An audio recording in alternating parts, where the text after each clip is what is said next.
That's all come together. Get my whisk. And this is rubber so it doesn't scratch.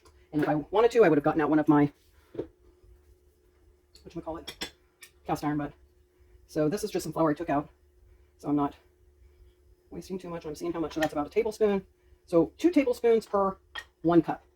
So if we're going to do 2 cups of gravy, I'll add the rest of that in a minute. Let's get this whisking, turn it up to about 2 on my gas stove, which would be on your electric, a little bit above your lowest setting. Cook out this flour. Give this at least a minute to 2. Don't put it on too high. I have to adjust as I go and see it.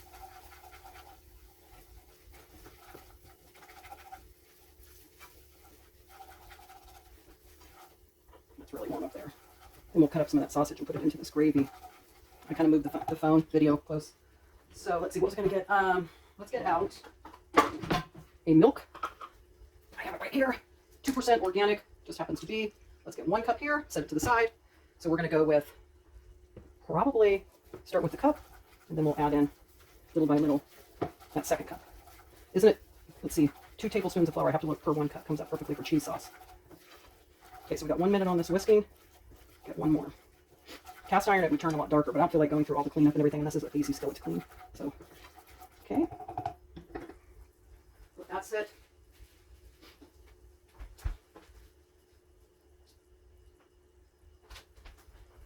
okay. Now, I'm going to do this slowly but surely, whisk this in. And this is pretty much on low, so it's definitely going to take 2 cups, I can tell by looking.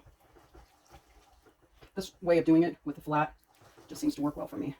I might whisk a little bit more, but that worked. Get these clumps out.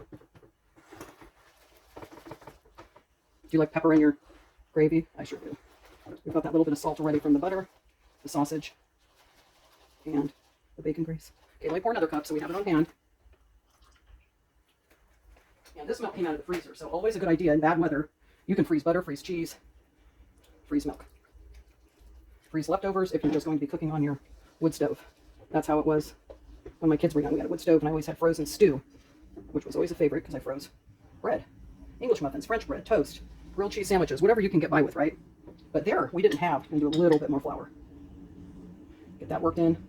So we're about to 2.5 tablespoons, and I don't want this tasting like flour, so this is going to have to be cooked. The other, we kind of directly cooked it out, so I don't want any lumps and bumps, so we've got to get this worked in. Then we're going to add in the rest of our milk. I don't know, before I add in the rest of the milk, let's grab some, like I said, not too much salt. This is a tiny teaspoon. Oops. But definitely pepper. See how tiny that is? Isn't that cute? I love it. The little things, right? Okay, let's give this a whisk, because now we need to get this flour cooked. I don't know, I've never really added in flour when I had already cooked it out and added milk, but I wanted to make enough gravy, so I think it'll be okay.